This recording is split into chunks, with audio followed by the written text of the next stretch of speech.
हाँ भाई, स्वागत है आप सभी का पीजी फाउंडेशन क्लासेज के ऑनलाइन प्लेटफॉर्म पर।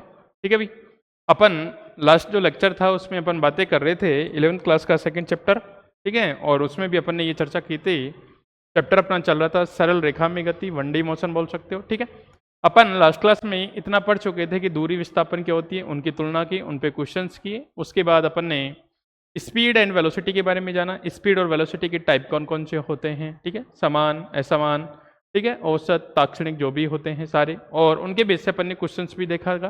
ठीक है ना, कि औसत और उसमें औसत स्पीड, औसत चाल में क्या क्या अंतर होते हैं, उनकी सबकी तुलना भी की थी अपन ने। ठीक है, अब अपन उसी में आगे बात करते हैं। आज त्वरण पढ़ेंगे और त्वरण के बाद अपन एक समान गति को जानने की कोशिश करेंगे कि एक समान गति क्या होती है। ठीक है, तो अपन स्टार्ट करते हैं भाई आज त्वरण के बारे में। ठीक है, तो हेडिंग लिखेंगे भाई त्वरण। हेडिंग क्या है अपनी? त्वरण। एक्सेलेरेशन बोलते हैं जिसको, ठीक है ना, एक्सेलेरेशन बोलते हैं, त्वरण बोलते हैं। ठीक है, तो जैसे अपन ने पढ़ा था कि वेग क्या होता था, विस्थापन में परिवर्तन की दर, तो त्वरण क्या होगा, वेग में परिवर्तन की दर क्या कहलाता है, त्वरण कहलाता है। ठीक है भाई, परिभाषा अगर देना चाहूं तो मैं क्या दूंगा, वेग में परिवर्तन की दर क्या कहलाएगा, त्वरण कहलाता है। ठीक है, तो अपन लिखते हैं परिभाषा। देखो, परिभाषा की बात करते हैं तो अपन बात करते हैं वेग में परिवर्तन की दर। वेग में परिवर्तन की दर, वेग में परिवर्तन की दर, वेग में परिवर्तन की दर त्वरण कहलाता है। त्वरण कहलाता है। वेग में परिवर्तन की दर क्या कहलाती है भाई, त्वरण कहलाती है। ठीक है, और ज़्यादा लिखना चाहो तो ऐसे लिख सकते हो। ठीक है, वेग में परिवर्तन की दर त्वरण कहलाती है। ठीक है, अर्थात अपन ऐसे लिखें, त्वरण इक्वल टू वेग में परिवर्तन, वेग में परिवर्तन बटा परिवर्तन में लगा समय, बटा परिवर्तन में लगा समय। वेग में परिवर्तन बटा परिवर्तन में लगा समय क्या कहलाएगा भाई, त्वरण कहलाएगा। ठीक है, अगर अपन माने ऐसे लिखें, माना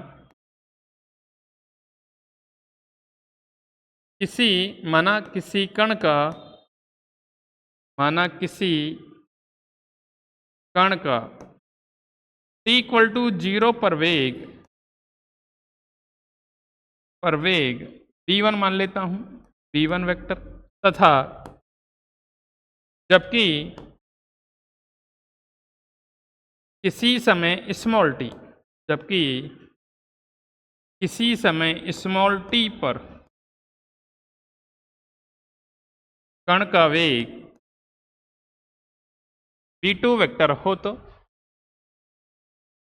v2 वेक्टर हो तो त्वरण को मैं ऐसे लिख सकता हूं भाई, वेग में परिवर्तन, त्वरण कितना हो जाएगा, वेग में परिवर्तन v2 माइनस कितना, v1 वेक्टर। और अगर time t equal to t1 मान लूँ मैं, है ना, इससे अच्छा समझ आ जाएगा आपको। इनिशियल समय t इक्वल टू कितना, t1, और ये कितना हो गया, t2।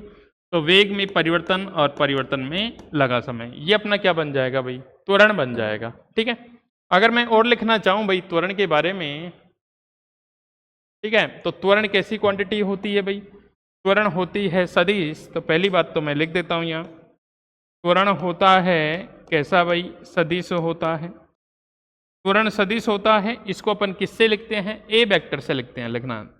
ठीक है, ए एक्सेलेरेशन होता है तो ए वेक्टर से लिखते हैं। त्वरण सदिश, अब सदिश है तो दिशा किधर होगी, वेग में परिवर्तन की, वेग में इसकी दिशा होती है, वेग में परिवर्तन की दिशा होती है भाई, वेग में जिस तरफ परिवर्तन होगा उस तरफ, वेग में परिवर्तन की दिशा में इसकी दिशा होती है भाई, वेग में नहीं, वेग में परिवर्तन की दिशा में इसकी क्या होती है, दिशा होती है। त्वरण सदिश हो गया। मात्रक की बात करूं मैं तो इसका मात्रक आ जाएगा मीटर बटा सेकंड स्क्वायर, मीटर बटा कितना, सेकंड स्क्वायर। ठीक है, वेलोसिटी का क्या, मीटर बटा सेकंड, और नीचे सेकंड, तो मीटर बटा कितना हो जाएगा, सेकंड स्क्वायर हो जाएगा। अगर वीमा की बात करूं मैं, इसकी वीमा, इसकी वीमा की बात करूं तो वीमा किसकी भाई, ए की वीमा, और ए की वीमा तो किसकी वीमा, वेलोसिटी की वीमा, और नीचे किसकी वीमा, टाइम की वीमा। ठीक है, तो इधर अपन ए की वीमा लिखें ए वेक्टर, तो इसकी वीमा कितनी बन जाएगी, वेलोसिटी की कितनी होती है L T minus one upon कितना टी, तो इसकी वीमा हो जाएगी एल टी माइनस कितना टू, तो इसकी वीमा आ जाएगी, ए की वीमा आ जाएगी यहाँ पे एम जीरो एल वन और टी माइनस कितना, ये इसकी क्या आ जाती है, अपनी वीमा आ जाती है। ठीक है, तो सबसे पहली बात तो त्वरण होता क्या है, वेग में परिवर्तन की दर क्या कहलाती है, त्वरण, और लिखना चाहे तो अर्थात ऐसे भी लिख सकते हो, वेग में परिवर्तन बटा परिवर्तन में लगा समय। कोई कण है t इक्वल टू t1 पर उसकी वेलोसिटी v1 और टाइम t2 पर उसकी वेलोसिटी हो गई v2, तो वेग में परिवर्तन कितना हो गया v2 minus v1 upon t2 minus t1। त्वरण कैसी क्वांटिटी होती है, सदिश, वेग में परिवर्तन की दिशा होती है, इसकी डायरेक्शन की तरह होगी, वेग में परिवर्तन की दिशा में होगी, और मात्रक मीटर बटा सेकंड स्क्वायर, और इसकी डायमेंशन होती है वेग अपॉन टाइम, तो वेग की कितनी एल टी माइनस वो, नीचे टाइम तो L T minus two metre बटा सेकंड स्क्वायर, इसका क्या हो जाएगा, मात्रक हो जाएगा। सीजीएस में देखना चाहे तो सेंटीमीटर बटा सेकंड स्क्वायर हो जाएगा। ठीक है, अब इसी प्रकार जैसे अपन ने वेलोसिटी स्पीड को पढ़ा, उसी प्रकार अपन किसको पढ़ेंगे, त्वरण को पढ़ेंगे। त्वरण के प्रकार कौन कौन से होते हैं, समान त्वरण, असमान त्वरण, औसत त्वरण, ताक्षणिक त्वरण, ये सब त्वरण पढ़ेंगे। ठीक है, तो अपन नेक्स्ट चलते हैं त्वरण के प्रकार, और यहां लिखते हैं अपन उसके बारे में भाई, त्वरण के प्रकार। ठीक है, यहां लिखते हैं अपन त्वरण के प्रकार, त्वरण के प्रकार, टाइप्स ऑफ एक्सेलेरेशन, त्वरण के प्रकार। अब त्वरण के प्रकार में अपन अगर पहले त्वरण की बात करें, फर्स्ट टाइप कौन सा है, तो अपना पहला जो त्वरण आएगा, अपना जो पहला त्वरण आएगा उसकी बात कर लेते हैं। पहला त्वरण होता है समान या एक समान त्वरण बोल सकते हैं। पहला जो त्वरण होता है वो होता है एक समान त्वरण, एक समान त्वरण। अब त्वरण सदिश राशि है भाई, त्वरण कैसी क्वांटिटी है, सदिश क्वांटिटी है। तो अगर त्वरण परिवर्तित होगा तो या तो उसका परिमाण चेंज होना चाहिए, या उसकी डायरेक्शन चेंज होना चाहिए, या दोनों ही चेंज होने चाहिए। या क्या होने चाहिए, दोनों ही चेंज होने चाहिए। ठीक है, अगर परिवर्तित होगा तो, अगर समान है तो उसका परिमाण और डायरेक्शन दोनों क्या होने चाहिए, समान होने चाहिए। तो अपन उसको क्या बोलेंगे, एक समान त्वरण बोलेंगे। क्या बोलेंगे, एक समान त्वरण। मैं लिखता हूं, यदि किसी कण के लिए, यदि किसी कण के लिए त्वरण के परिमाण तथा दिशा, यदि किसी कण के लिए त्वरण के परिमाण तथा दिशा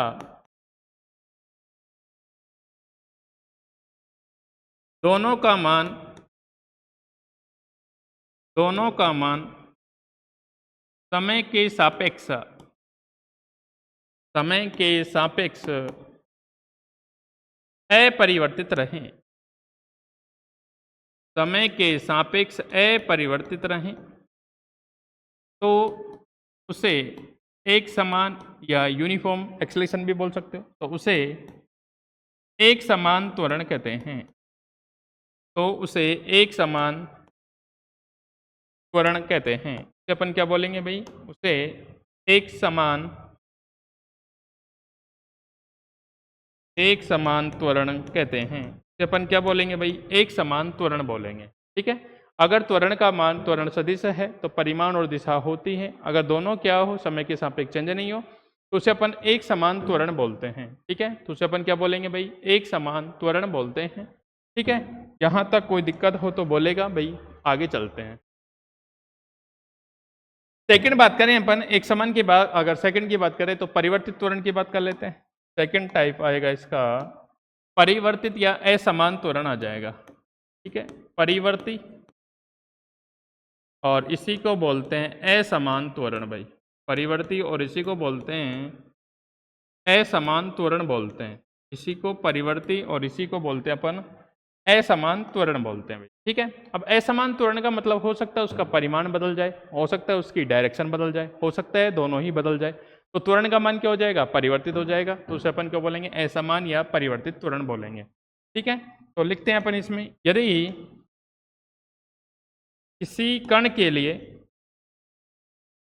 यदि किसी कण के लिए त्वरण का परिमाण त्वरण का परिमाण या दिशा या दोनों का मान समय के सापेक्ष परिवर्तित हो, दोनों का मान समय के सापेक्ष परिवर्तित हो, मतलब बदले, समय के सापेक्ष परिवर्तित हो तो उसे असमान त्वरण कहा जाता है। तो उसे असमान त्वरण कहा जाता है। तो उसे असमान त्वरण कहा जाता है। इसको बोलेंगे भाई नॉन यूनिफॉर्म एसिलेटर बोलेंगे, ठीक है, एक्सीलरेशन बोलेंगे, ठीक है। त्वरण क्या होता है? होता ही एसिलेटर है, जैसे अपना बाइक का रेस होता है वैसे ही क्या होता है, त्वरण होता है, ठीक है ना। जितना ज़्यादा खींचोगे गाड़ी उतना ही तेज चलेगा, कम करेंगे तो कम, ठीक है। नेक्स्ट बात करता हूँ, त्वरण के दो टाइप हो गए। तीसरा टाइप की बात करूँ मैं त्वरण का एक आता है औसत त्वरण आता है। एक त्वरण का प्रकार आता है औसत त्वरण आता है। वेग में परिवर्तन में लगा कुल समय का अनुपात क्या कहलाएगा? औसत त्वरण कहलाता है, ठीक है भाई। तो औसत त्वरण क्या हो जाएगा? किसी कण के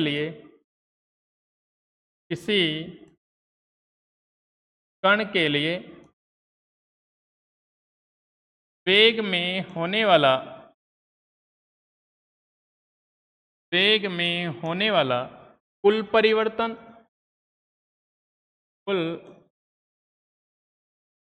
वेग में होने वाला कुल परिवर्तन तथा उस परिवर्तन में लगा समय तथा उस परिवर्तन में लगे समय का अनुपात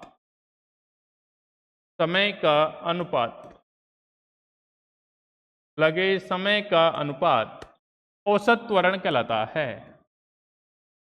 औसत त्वरण कहलाता है। औसत त्वरण कहलाता है भाई। क्या कहलाता है? औसत त्वरण कहलाता है। तो औसत त्वरण क्या हो जाएगा? वेग में परिवर्तन बटा परिवर्तन में लगा समय, तो ये हो जाएगा औसत त्वरण। औसत त्वरण हो जाएगा वेग में परिवर्तन और बटा परिवर्तन में लगा समय, वेग में परिवर्तन बटा परिवर्तन में लगा समय। तो इसको लिख दूंगा मैं औसत बोले तो ए वी बोले तो एवरेज, और ये हो जाएगा कितना? V2 वेक्टर माइनस कितना? V1 वेक्टर अपॉन कितना? T2 माइनस कितना हो जाएगा?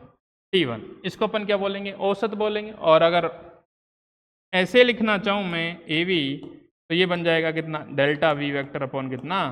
Delta T। इसको अपन औसत बोलेंगे, औसत त्वरण बोलेंगे, ठीक है। अब बात करते हैं अपन ताक्षणिक त्वरण की, ठीक है। तो ताक्षणिक त्वरण अगर आगे देखते हैं अपन, ताक्षणिक त्वरण की बात कर लेते हैं अपन। हाँ भाई, ताक्षणिक त्वरण की बात करता हूं मैं। ताक्षणिक त्वरण, ठीक है, 4 टाइप है अपना त्वरण का। कौन सा? ताक्षणिक त्वरण। तो अपना 4th टाइप और ये है ताक्षणिक त्वरण।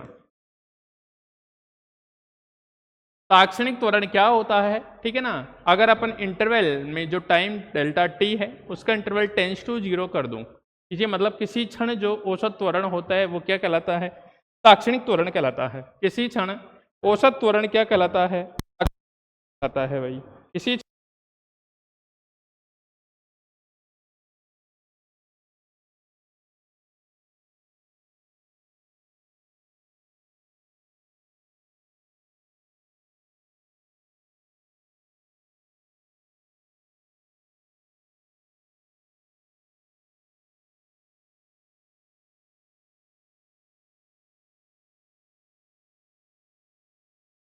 हाँ भाई, किसी क्षण जो औसत त्वरण होता है वो क्या कहलाता है भाई? ताक्षणिक त्वरण कहलाता है। तो अपन देखो यहाँ लिखते हैं, यहाँ देखते हैं अपन किसी क्षण या समय पर औसत त्वरण ताक्षणिक त्वरण कहलाता है। औसत त्वरण ताक्षणिक त्वरण कहलाता है। ताक्षणिक त्वरण कहलाता है। ठीक है भाई, औसत त्वरण क्या कहलाता है? ताक्षणिक त्वरण कहलाता है किसी क्षण। ठीक है, ये समय पर औसत त्वरण जो होता है वही क्या होता है? अपना ताक्षणिक त्वरण होता है। ठीक है, अर्थात अपन ऐसे लिख सकते हैं, अपन ने औसत पढ़ा था अभी, देखना भाई,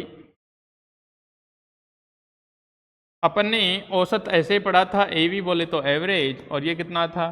डेल्टा वी वेक्टर अपॉन कितना?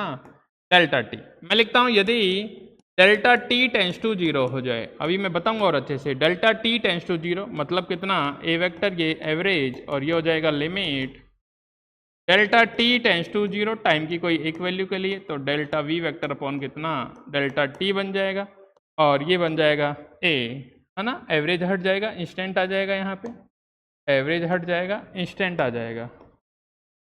ठीक है, ए बन जाएगा ये, तो ए इक्वल टू कितना हो जाएगा? और ये बनेगा डी वी वैक्टर अपॉन कितना? डी टी वैक्टर बन जाएगा, d v upon d t. इससे यहाँ से चूंकि, और वी वैक्टर अपन ने पढ़ा था कितना बताओ? अगर आर लिखूँ तो आर, या फिर D x upon d T लिख सकते हो आप, या D S upon d T, जो भी आपकी इच्छा हो। ठीक है, तो यहाँ से लिखूंगा ए वेक्टर इक्वल टू कितना बन जाएगा? डी अपॉन डी टी, और ये बन जाएगा कितना? डी एक्स वेक्टर अपॉन कितना? D T. तो ए वेक्टर इक्वल टू कितना बन जाएगा? D two X vector upon कितना?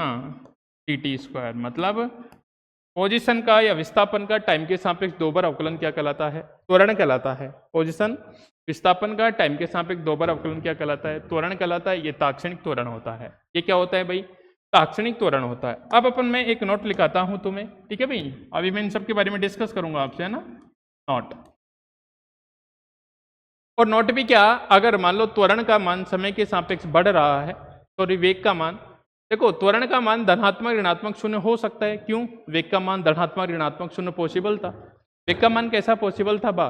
वेग का मान धनात्मक ऋणात्मक शून्य पॉसिबल था। वेग का मान कैसे? धनात्मक ऋणात्मक और शून्य पॉसिबल था। तो वेग का मान जब धनात्मक शून्य पॉसिबल है तो त्वरण का मान भी क्या पॉसिबल हो सकता है? धनात्मक ऋणात्मक शून्य पॉसिबल हो सकता है। तो मैं यहाँ लिखता हूँ त्वरण का मान धनात्मक ऋणात्मक शून्य संभव हो सकता है।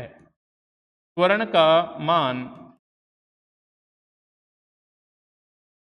त्वरण का मान धनात्मक कोमा ऋणात्मक, धनात्मक क्या करके लिखे है ना, धनात्मक या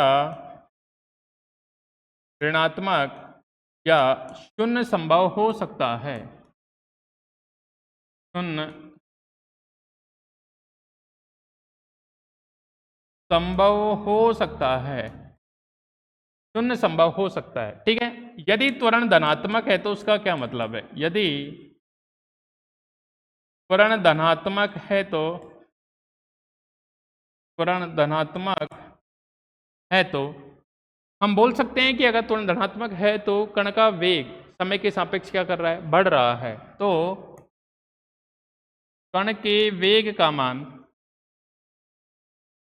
वेग का मान समय के सापेक्ष बढ़ रहा है, समय के सापेक्ष बढ़ रहा है।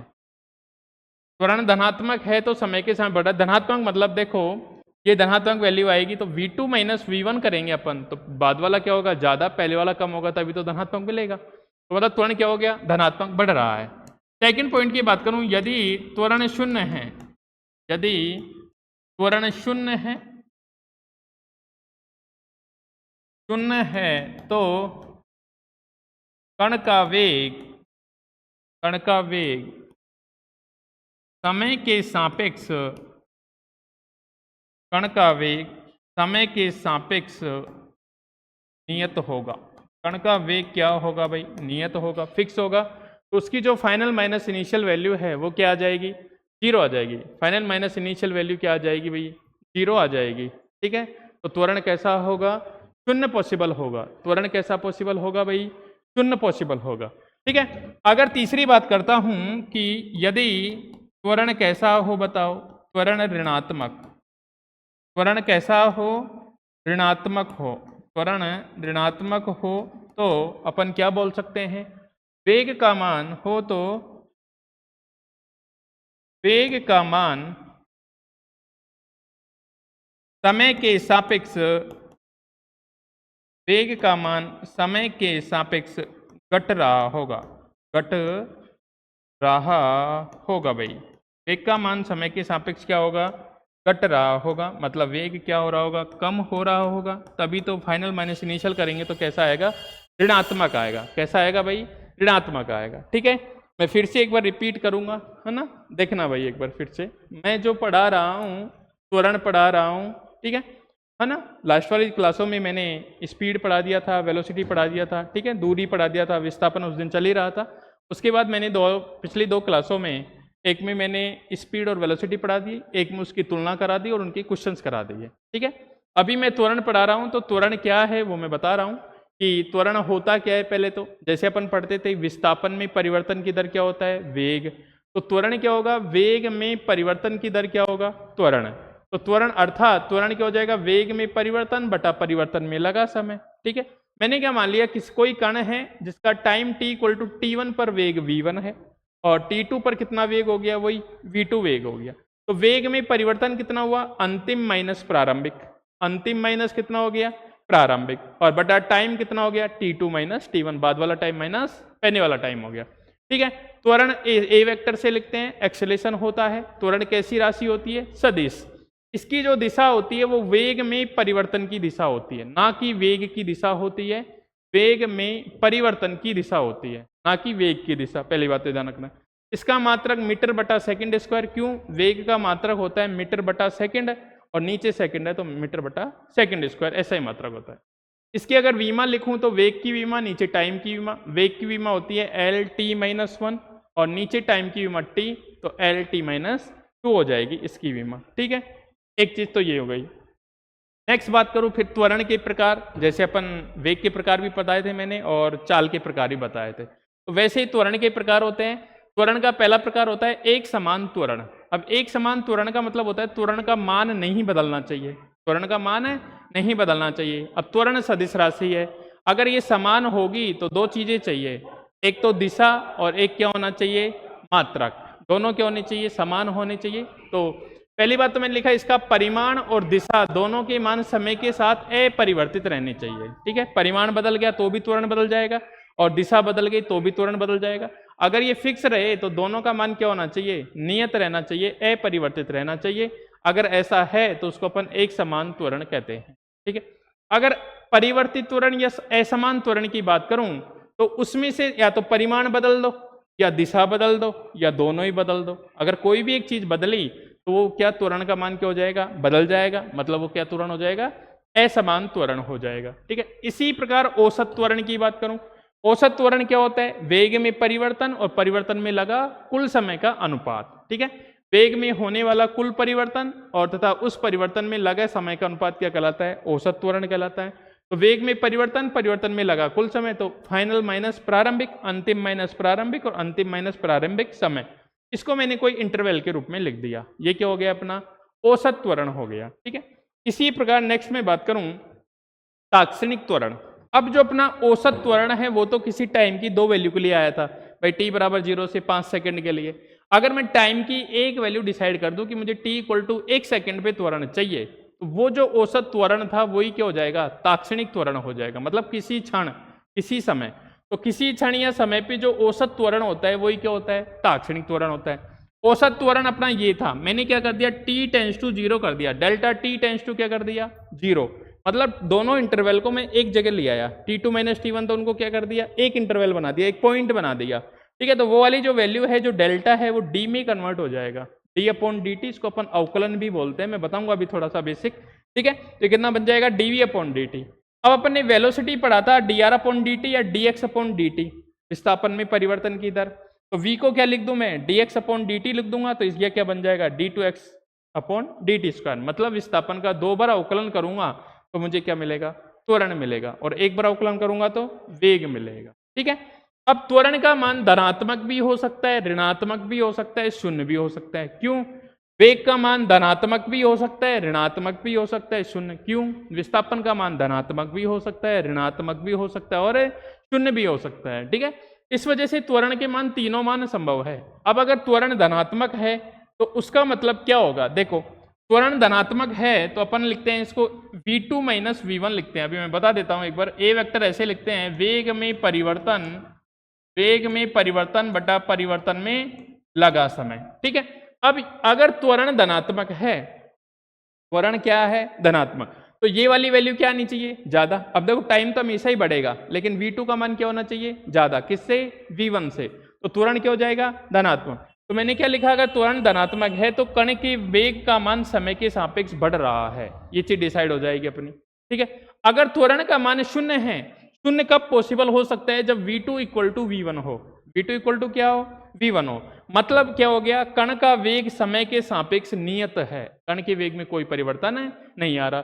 त्वरण का मान ऋणात्मक, ऋणात्मक कब पॉसिबल है, जब v2 क्या हो, कम, v1 ज्यादा हो। मतलब वेग का मान क्या हो रहा हो, घट रहा हो, वेग का मान क्या हो रहा हो, घट रहा हो। ठीक है, तो ये चीजें हैं, एक बार लिख लो आराम से, कोई दिक्कत नहीं है। ठीक है,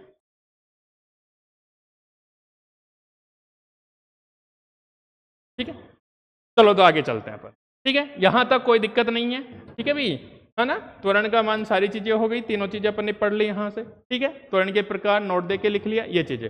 अब मैं आपको थोड़ा सा अवकलन और समाकलन के बारे में बता देता हूं कि वो चीजें काम आएगी अपने जस्ट अभी। ठीक है, तो अवकलन क्या होता है, समाकलन क्या होता है, इसके बारे में अपन थोड़ा सा जान लेते हैं। ज्यादा नहीं जानेंगे, थोड़ा सा, है ना, बाकी आप मैथमेटिक्स में अच्छे से पढ़ोगे। देखो, अपन छोटी क्लासों में ऐसे पढ़ते आए हैं कि जैसे अपना ये कोई एक्स एक्सिस है और ये कोई अपना वाई एक्सिस। ठीक है, समझने की कोशिश करना, बहुत अच्छे से समझाऊंगा ना, और ये भी समझ में आ जाएगा औसत त्वरण और ताक्षणिक त्वरण कैसे अलग अलग होते हैं। ठीक है, तो मैंने ये मान लिया कि यहाँ ये 0,0 इसका मूल बिंदु है, और यहाँ से कोई ग्राफ मान लो, ऐसा ग्राफ बन रहा है अपने पास। ठीक है, कोई ग्राफ बन रहा है। ठीक है, अगर मैं इसको मानूं कि ये x पोजीशन है, तो यहाँ कोई x की वैल्यू होगी, जिसको कोई मैं x1 बोल दूं, और यहाँ कोई x की वैल्यू होगी दूसरी वाली, जिसको कोई मैं x2 बोल दूं। ठीक है, अब इसकी जगह मैं टाइम भी ले सकता हूं, वो भी बताऊंगा बाद में ना, लेकिन अभी मैंने x लेके बता दिया। ठीक है, x1 x2 मान लो, हो सकता है कोई 1 लिखा हो, 5 लिखा हो, 10 लिखा हो, 15 लिखा हो, 20 लिखा हो, कुछ भी। अब जब यहां पे x है तो इधर कोई y1 होगा, इसके सापेक्ष कोई y पॉइंट आएगा इधर, और इसी प्रकार अगर ये x2 है, इसके सापेक्ष कोई y2 पॉइंट आएगा, इसके सापेक्ष कोई y2 पॉइंट आएगा। कोई दिक्कत नहीं है, एकदम बिल्कुल ठीक है।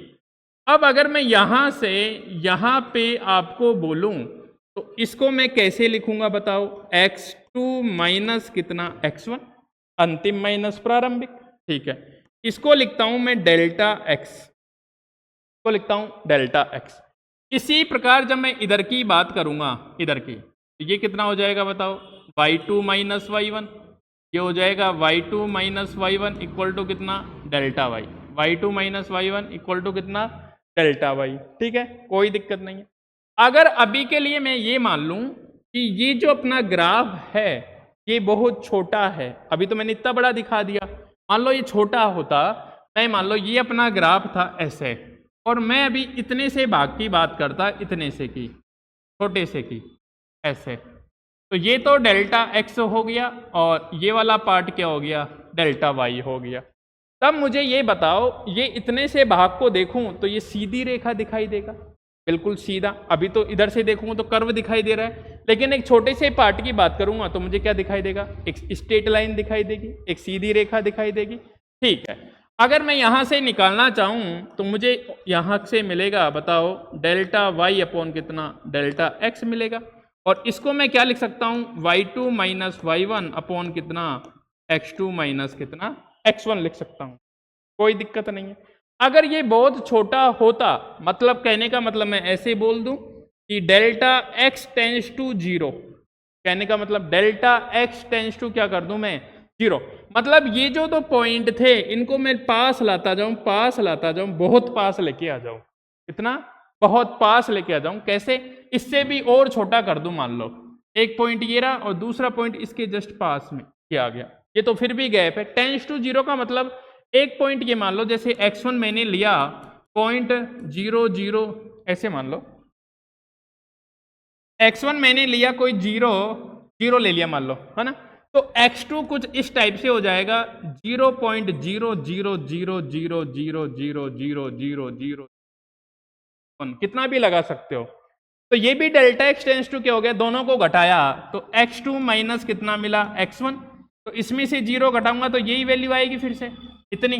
तो इसको मैं कितना मान सकता हूं कि डेल्टा एक्स टेंस टू कितना हो गया, ये 0 हो गया। मतलब दोनों पॉइंटों के बीच गैप बहुत कम हो गया, मतलब दोनों पॉइंट कहाँ आ गए, लगभग एक ही जगह आ गए। तो इस वाली कंडीशन में जो d था ये डेल, इसको मैं d लिख दूंगा dy अपॉन कितना dx, dy अपॉन कितना लिख दूंगा dx।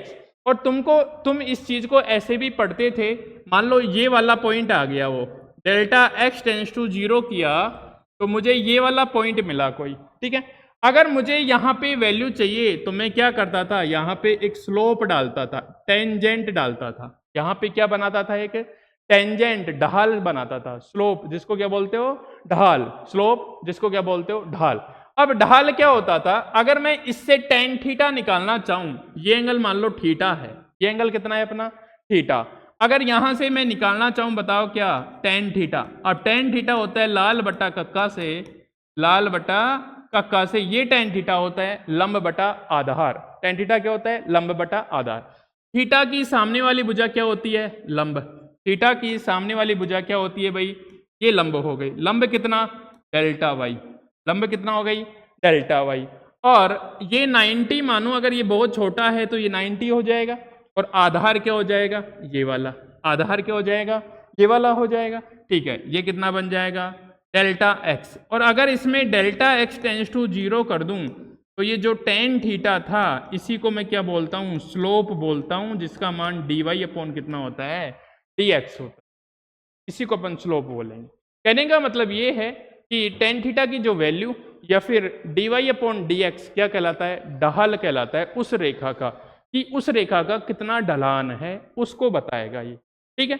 जैसे अगर ऐसे समझ नहीं आता तो फिर दूसरी बात करता हूं, अगर अपने पास मान लो इस टाइप से है, ठीक है, अब इस टाइप मान लो यहां से एक रेखा, ये एक का इसका एंगल बन रहा है थीटा, इसका एंगल बन रहा है कितना थीटा, और थीटा मैंने मान लिया कि ये एंगल कितना है 30 डिग्री, और इसका ढाल अगर कितना है m1, तो आप क्या लिखोगे m1 इक्वल टू कितना tan 30 डिग्री, अगर ढाल निकालना है तो tan 30 डिग्री, और tan 30 का मान कितना होता है 1 अपॉन कितना √3 होता है, 1 अपॉन कितना √3। अभी मैंने मान लो थीटा को और बढ़ाया और थीटा कर दिया मैंने कितना 60 डिग्री, थीटा मैंने क्या कर दिया 60 डिग्री, तो दूसरा निकला m2 इक्वल टू कितना हो गया tan 60, और tan 60 कितना होता है √3। मतलब जैसे जैसे ये लाइन ऐसी खड़ी हो रही है इसका ढाल क्या हो रहा है बढ़ रहा है, और वो अपन को दिख भी रहा है, ये कम ढलान वाली है ये ज्यादा ढलान वाली है। अगर मान लो मैंने थीटा इक्वल टू कितना कर दूं 90, थीटा इक्वल टू कितना कर दूं 90, तो m निकालूंगा तो कितना बन जाएगा बताओ tan 90, और tan 90 कितना होता है इनफाइनाइट होता है। मतलब जब ये लाइन ऐसी खड़ी हो जाएगी तो इसका इनफाइनाइट ढाल हो गया, ठीक है। अगर थीटा इक्वल टू 0 लिखूं बताओ 0 डिग्री, तो tan 0 कितना बताओ 0, मतलब उसका ढाल कितना 0।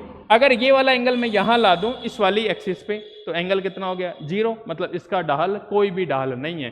जैसे जैसे मैं इस वाली एक्सिस से एक्स एक्सिस से एंगल का मान बढ़ाता हूं tan थीटा का मान क्या करता है बढ़ता है, मतलब ढलान का मान क्या करेगा बढ़ेगा, स्लोप मतलब बढ़ेगा, स्लोप मतलब क्या होगा बढ़ेगा।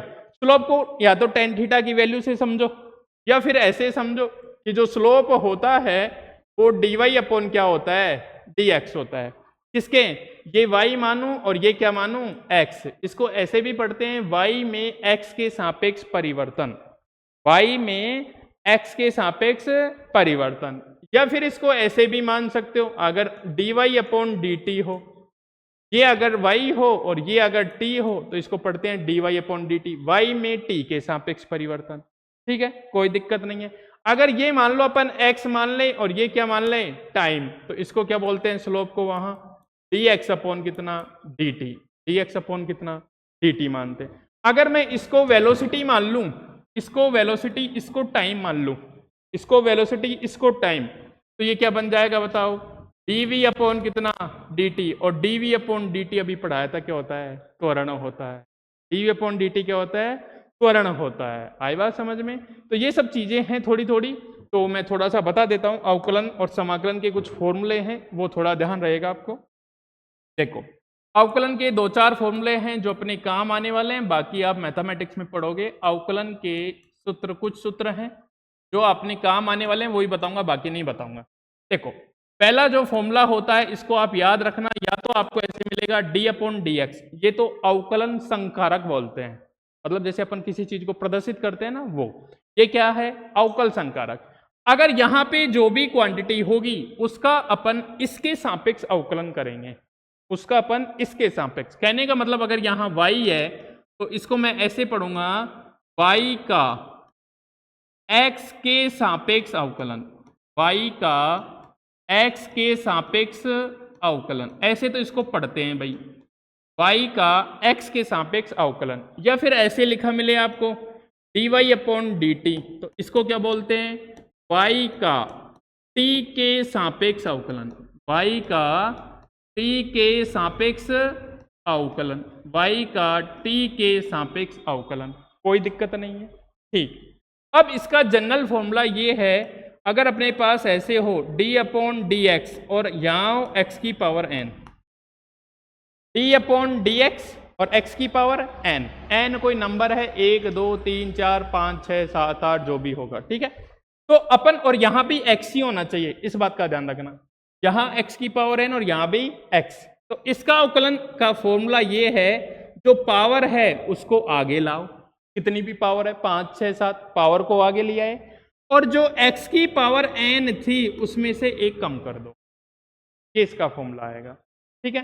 कैसे, यहां x होना चाहिए लेकिन, और यहां भी x की पावर n होना चाहिए, ठीक है। तो अपन क्या करेंगे, पावर को आगे लाएंगे और एक पावर क्या कर देंगे, कम कर देंगे, ठीक है। अगर यहां ऐसा हुआ, ऐसा भी देखने को मिल सकता है d/dt और t की पावर n, मतलब क्वांटिटी सेम होनी चाहिए दोनों जगह, तब जाके ऐसा फॉर्मूला लगेगा, ठीक है।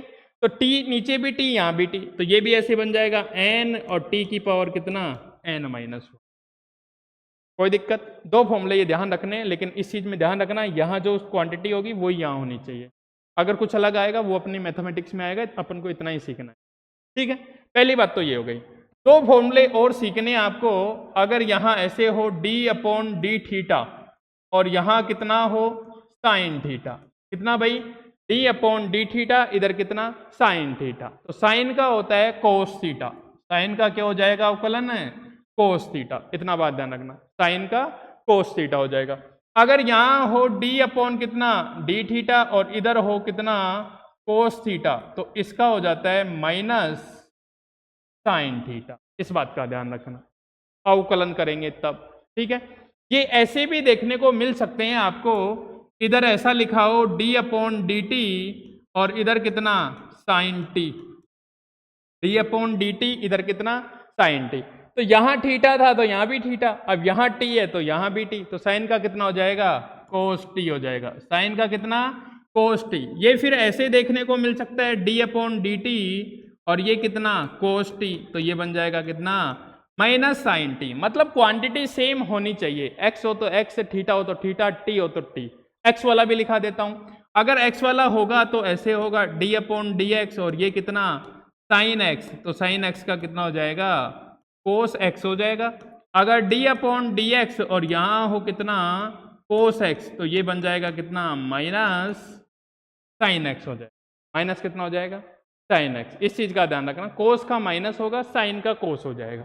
ये तो अवकलन की कहानी है, इतना ही ध्यान रखना है, बाकी जैसे जैसे चीजें आएंगी तुम मैथमेटिक्स में बहुत अच्छे से पढ़ोगे, ठीक है। लेकिन एक तो x की पावर n का काम आएगा अपने, जो ये ध्यान रखना है, यहाँ x है तो यहाँ भी x होना चाहिए, यहाँ t है तो यहाँ भी t होना चाहिए, जो क्वांटिटी सेम होनी चाहिए। तो क्या करेंगे, पावर को आगे ले आएंगे, एक पावर क्या कर देंगे, कम कर देंगे।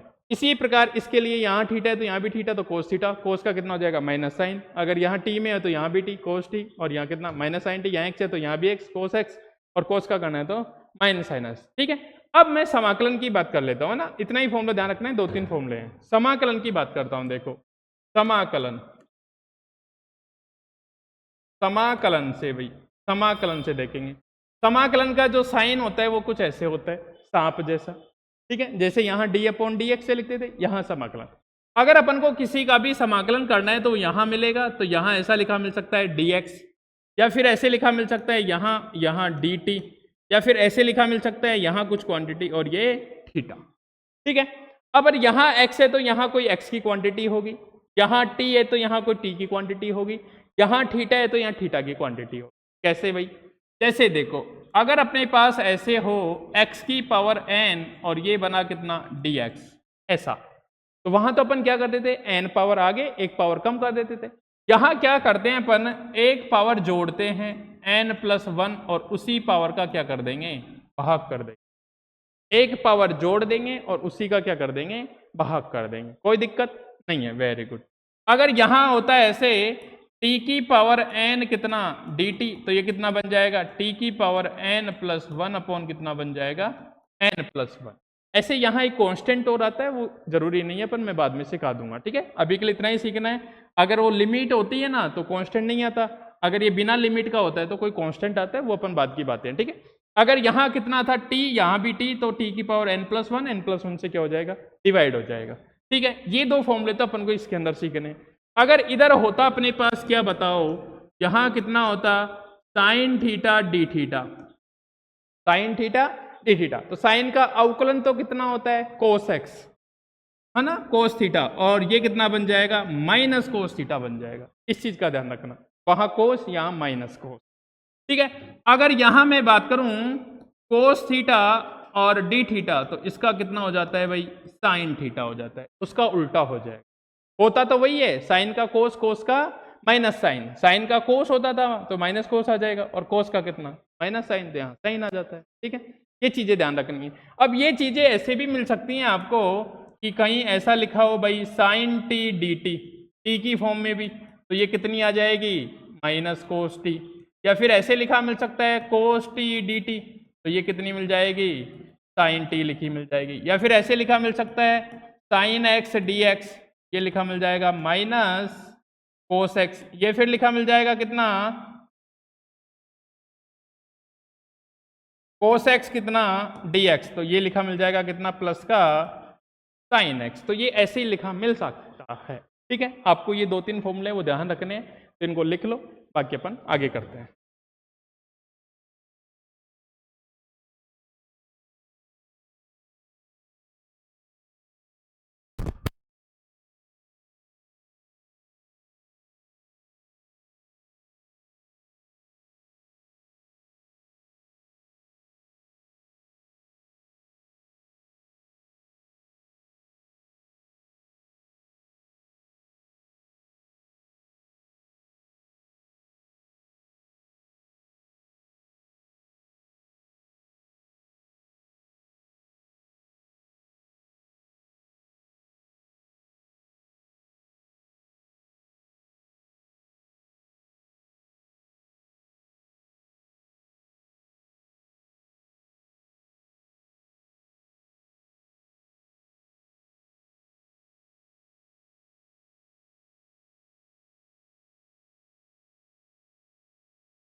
ये तीनों फॉर्म में मिलेंगे अपन को, है ना, जनरल पढ़ने हैं, ज्यादा नहीं जाना अपन को। टी की पावर एन मिल सकता है, एक्स की पावर एन, थीटा मिल सकता है। तो इतना ध्यान रखना, यहाँ जो है वही वहाँ होना चाहिए। एक्स है तो एक्स, टी है तो टी, थीटा है तो थीटा।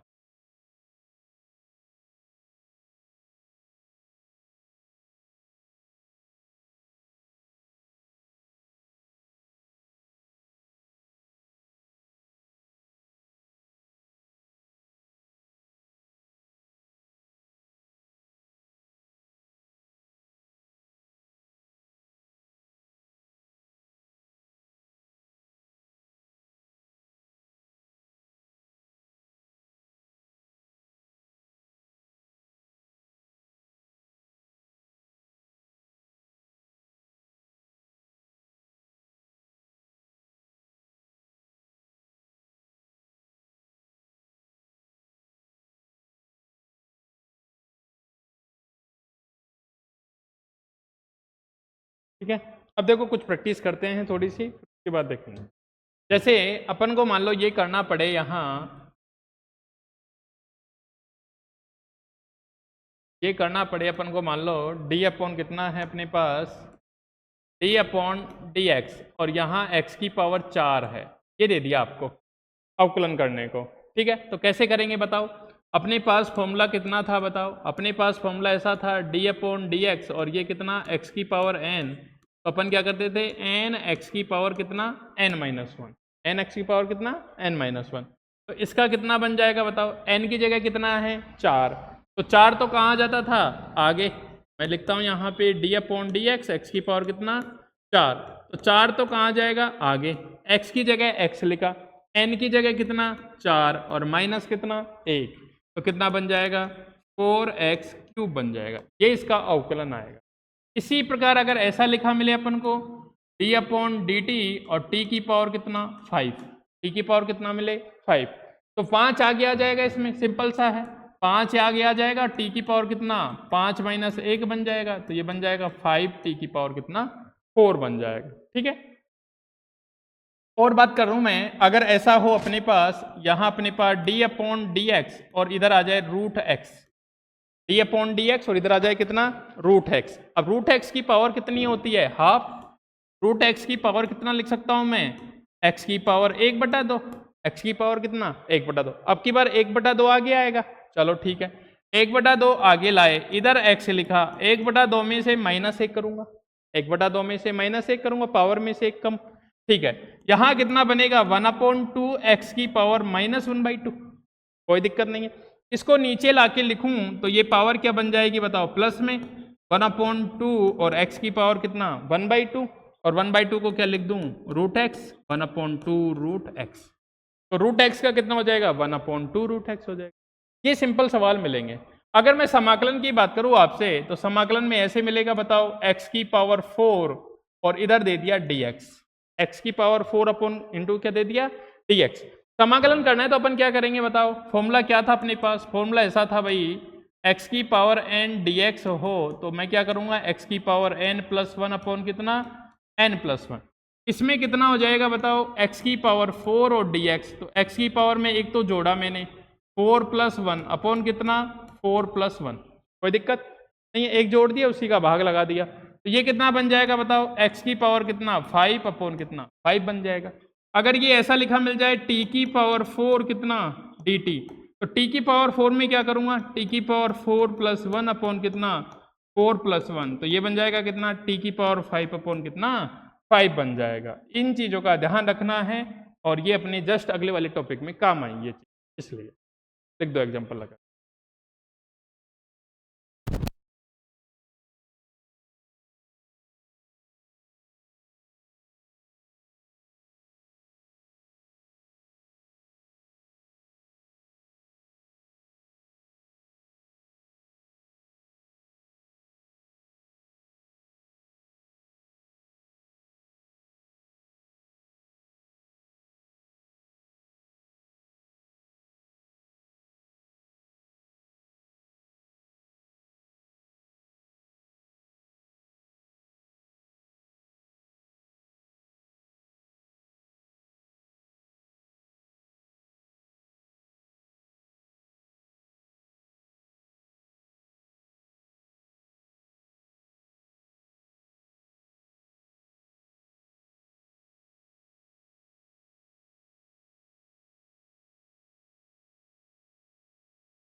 ठीक है भाई, आज के लिए इतना ही करेंगे है ना, बाकी अपन कल मिलते हैं इसी टॉपिक के साथ। ठीक है, अपन एक समान त्वरित गति पढ़ेंगे, उसकी समीकरण निकालेंगे जो न्यूटन की गति के तीनों समीकरण हैं, v equal to u plus a t, s equal to u t plus half a t square और v square equal to u square plus 2as वाले, वो वाली चीज़ पढ़ेंगे। ठीक है, तो आज के लिए इतना ही।